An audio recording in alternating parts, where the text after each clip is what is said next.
umat beriman dimanapun Anda berada. Salam jumpa lagi dalam Renungan Harian edisi Senin 6 Desember 2021. Mari kita awali renungan hari ini dengan berdoa. Dalam nama Bapa, Putra, dan Roh Kudus. Amin. Allah Bapa yang penuh belas kasih, kami bersyukur dan berterima kasih atas kebaikan dan berkat-Mu. Hari ini kami kembali diundang untuk mendengarkan sabda-Mu. Semoga sabda-Mu hari ini menginspirasi dan membantu kami untuk semakin menyadari akan kebaikan dan perhatian-Mu. Sebab Engkaulah Tuhan dan pengantara kami, kini dan sepanjang segala masa. Amin. Saudara dan saudariku yang terkasih, dimanapun Anda berada, sabda Tuhan hari ini diambil dari Injil Lukas bab 5 ayat 17 sampai 26 tentang orang lumpuh disembuhkan. Mari kita siapkan hati kita untuk mendengarkan sabda Tuhan. Pada suatu hari ketika Yesus mengajar, ada beberapa orang Farisi dan ahli Taurat duduk mendengarkannya. Mereka datang dari semua desa di Galilea dan Yudea dan dari Yerusalem.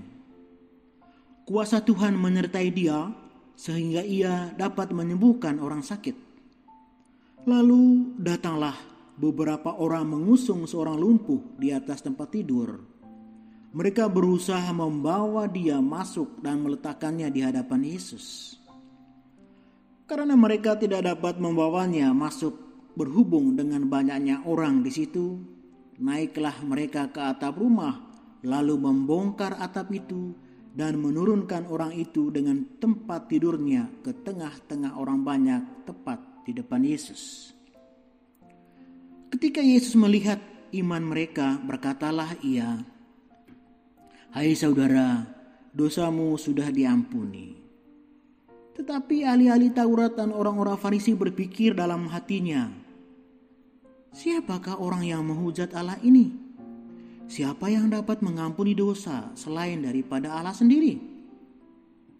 Akan tetapi Yesus mengetahui pikiran mereka, lalu berkata kepada mereka, "Apakah yang kamu pikirkan dalam hatimu?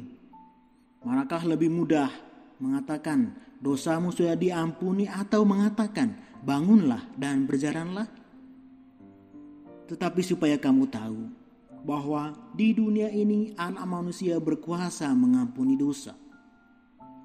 Berkatalah ia kepada orang lumpuh itu, "Kepadamu kukatakan, bangunlah, angkatlah tempat tidurmu dan pulanglah ke rumahmu." Dan seketika itu juga bangunlah ia di depan mereka, lalu mengangkat tempat tidurnya dan pulang ke rumahnya sambil memuliakan Allah.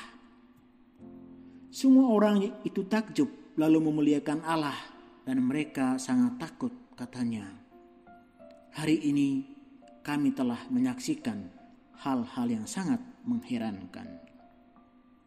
Demikianlah sabda Tuhan. Terpujilah Kristus. Ketika Yesus melihat iman mereka, berkatalah ia, "Hai saudara, dosamu sudah diampuni." Bapak, Ibu, saudara-saudara yang terkasih umat beriman yang mencintai dan dicintai Tuhan. Iman kepada Kristus adalah pintu masuk untuk sampai pada pertobatan. Sebagai orang berdosa, bahkan paling berdosa, kita harusnya bersyukur karena memiliki Yesus yang adalah sumber iman dan keselamatan. Dalam karya dan pelayanannya, Yesus tidak menginginkan para pengikutnya jatuh binasa. Yesus tidak tega ketika melihat pengikutnya menderita kesakitan. Bayangkan, di antara banyak orang yang mengikutinya, ada sesuatu yang menurut Yesus harus dibantu, yakni orang yang sudah lama lumpuh. Bagaimana rasanya ketika seseorang disembuhkan? Pasti senang dan bersyukur, bukan? Apakah Anda pernah mengalami rahmat yang sama? Kelumpuhan terbesar dunia saat ini bukan soal kelumpuhan fisik, kelumpuhan kaki, tangan, mata, dan organ tubuh lainnya. Namun, kelumpuhan iman, kelumpuhan harapan, kelumpuhan pikiran, kelumpuhan sikap, kelumpuhan perhatian, dan lain sebagainya. Orang yang mengalami kelumpuhan iman, maka dengan mudah dia menyerah. Orang yang mengalami kelumpuhan harapan, dengan mudah dia putus asa, tidak mau berjuang, malas, dan lain sebagainya. Orang yang mengalami kelumpuhan pikiran, dengan mudah berprasangka buruk, suka negative thinking, suka ngerasani rekan kerjanya atau tetangganya. Orang yang mengalami kelumpuhan sikap, dengan mudah menyalahkan orang lain, sikap arogan, dan mementingkan diri sendiri dan golongan tanpa memperhatikan kepentingan bersama. Sikap seperti ini nampak pada orang-orang Farisi yang tampil pada bacaan hari ini. Tetapi ahli-ahli Taurat, orang-orang Farisi berpikir dalam hatinya, siapakah orang yang menghujat Allah ini? Siapa yang dapat mengampuni dosa selain daripada Allah sendiri? Mereka rupanya meragukan akan apa yang dilakukan oleh Yesus. Sebetulnya dalam hatinya mereka tahu siapa Yesus yang sebenarnya. Hanya mereka malu, mereka gengsi. Mereka hanya tahu mengkritik, mencibir tanpa memberi solusi. Oleh anak-anak zaman now, orang semacam ini disebut caper, lagi gabut. Orang seperti ini cocoknya tinggal di perasingan, terpencil, dan bila perlu ditemani binatang buas. Seram, bukan? Orang Farisi kita lupakan. Sekarang kita lanjutkan dengan kelumpuhan lainnya, yakni kelumpuhan perhatian dan cinta. Dalam buku refleksinya, Bunda Teresa dari Kalkuta pernah mengatakan demikian. Penyakit terbesar dunia saat ini bukan penyakit lepra, bukan penyakit stroke, diabetes, jantung, kanker, namun soal perhatian dan cinta. Yesus datang ke dunia untuk membawa kabar baik dan menyelamatkan jiwa-jiwa, termasuk yang krisis perhatian dan cinta. Sebagaimana yang dikatakan Bunda Teresa di atas. Jadi, jangan pernah mencari jalan lain. Jalan lain selalu menyesatkan. Carilah jalan Tuhan sendiri. Pasti mengalami keselamatan. Saudara dan saudariku terkasih, dimanapun Anda berada. Masa Advent adalah masa penyembuhan dari kelumpuhan manusia kita. Mungkin selama ini kita selalu diselimuti oleh lumpuh dosa, tak berdaya, lelah, dan selalu muram. Nah, saatnya mari kita move on.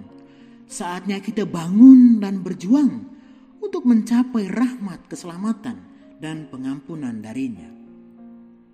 Rahmat pengampunan hanya akan diberikan kepada mereka yang menyadari akan keberadaannya. Hanya kepada mereka yang beriman kepadanya. Rahmat pengampunan hanya diberikan kepada mereka yang mau berubah dan berbuah akan iman, harapan, dan kasih. Mari manfaatkan masa penuh rahmat ini dengan banyak berbuat kasih, selalu berkata positif, bertekun dalam doa, membaca dan merenungkan kitab suci, selalu refleksi, dan setia mengikuti Ekaristi Kudus. Saudara dan saudariku yang terkasih, dimanapun Anda berada, saya mengakhiri renungan ini dengan ungkapan berikut. Orang yang tidak mengakui bahwa dirinya adalah orang berdosa, justru dia adalah pendosa, bahkan dosa berat. Sebaik-baiknya manusia adalah mereka yang bermanfaat, berguna bagi orang lain. Selamat beraktivitas untuk kita semua. Selamat menata diri. Selamat berjuang dalam mencapai cita-cita. Tuhan memberkati. Amin.